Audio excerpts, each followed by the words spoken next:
first up, they're going to search the piece, handling the worm, making sure there's nothing down there. Finding nothing, they can now spring rammer.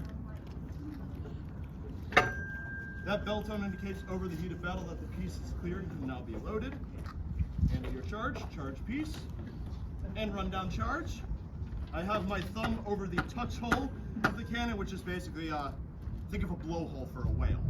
So, having my thumb over that, make sure any leftover embers have been extinguished from that last shot, as the shots, because the cartridges are packed with fluff, so there could still be smoldering stuff down there. And you don't want to throw down another gunpowder charge if there's smoldering embers down there, because obviously you're going to have a premature explosion, sending the gunner's arm and ramrod downrange. And I need one of those things back to help me fire the cannon. No, it's not the arm. Now, I will now pick the charge open with my gunner's pick. This is made of an opposite material to bronze, so as not to create sparks, and again, premature explosion.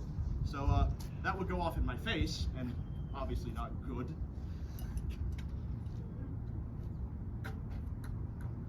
Just gonna pick the charge open with it.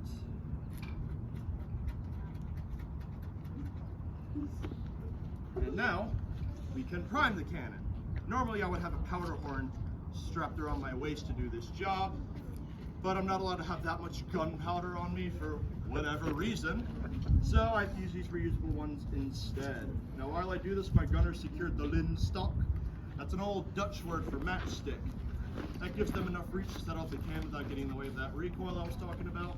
Also, on ships in His Majesty's Navy, it was rather common to see young lads ages 12 to 14 helping prime all the guns on the ship by handing off the black powder to the gun crews as they needed it. These were known as powder monkeys because they were small and nimble and able to go down to the magazine and bring up any gunpowder the crews needed. And you have to navigate through the small cramped spaces of the ship. Remember, they're very short back then. Also, they have to be able to dodge musket and cannon fire from the other ships that are firing at them. So, not exactly the most ethical job today, but nonetheless, the living's the living, I guess. Hey, if they made it through, they could have a pretty lucrative career in His Majesty's Royal Navy, which is just splendid. Now, we can give the commands to fire the cannon. The first one will be take care, which means listen up and pay attention, not take care, have a nice day. In fact, quite the opposite, since we're talking about cannons. Then, make ready, or at which point if you want to cover your ears or open up your mouths a little bit to equalize the air pressure, you may also do that.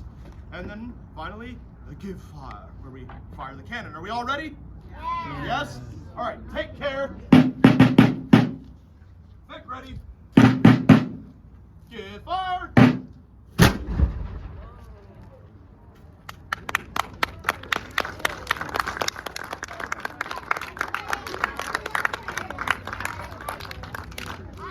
Now that was only 2 ounces of gunpowder, not the normal 2 pounds.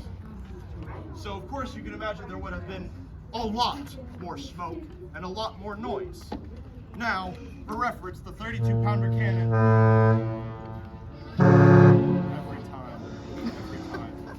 But the 32-pounder cannon that the French Army used to besiege Fort William Henry, you could hear that one being fired 16 miles south as it used 10 to 11 pounds of gunpowder per shot. In naval battles, since those involved hundreds of cannon, at the least probably, you could hear those miles, hundreds of miles inland if they were fought off the coast because of how well they tended to be. Now that will conclude the military demonstration for this hour. If there are any questions, feel free to come up and ask. But if not, have a safe and